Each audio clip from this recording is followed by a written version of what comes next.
Sirkal ojiwo chenro mar konyo e kedo kod tuo mar Kal-Azar masani hinyo ngima oganda mathoth modak e counties ma Wajir kod Marsabit.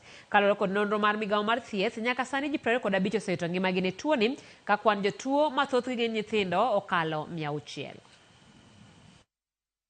Kuom thuolo ma dweche adek sani, jodak e kaunti ma Wajir kod Marsabit osebedo ka thuthni kod midhusi moro magalagala mong'ere kaka Kal-Azar. En gima osekelo achiedh nade mathoth ahinya ne ute thieth maonge nyalo mar thiedho oganda mathoth masani dwaro kony. Chenro mag kuoyo yath kod pimo oganda osebedo ka dhi nyime mar temo duoko piny landruok mar midhusi no. Kaluwore kod nonro mowuok e migawo mar thieth, ji 25 osewito ngimagi ne tuoni, ka oganda mayo 100 kama thothgi oting'o nyithindo dhi nyime gi yudo thieth e ute thieth mopogore. The outbreak has spread across 4 sub-counties in Wajir and Marsabit counties. As of now, 106 patients have been hospitalized in Wajir County.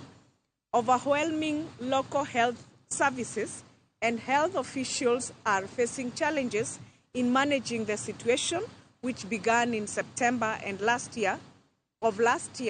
Kane oloso kinyi makawuono e kinde yango tero mitokni moting'o masine mitiyo godo e pimo midhusi e counties ariyogo, jagoro mongirore e migawo mar thieth Mary Mudhoni oyango ni gitero masinde go e sub counties mayudo pek ahinya kaluwore kod kwan mamalo mar jotuo. We already have numbers of medical personnel who are in Wajir County and Marsabit County to support the teams that are on the ground. Commodities for laboratory, diagnosis and medicine are also being provided. We have come together with development partners who have been able to assist us with drugs and other commodities.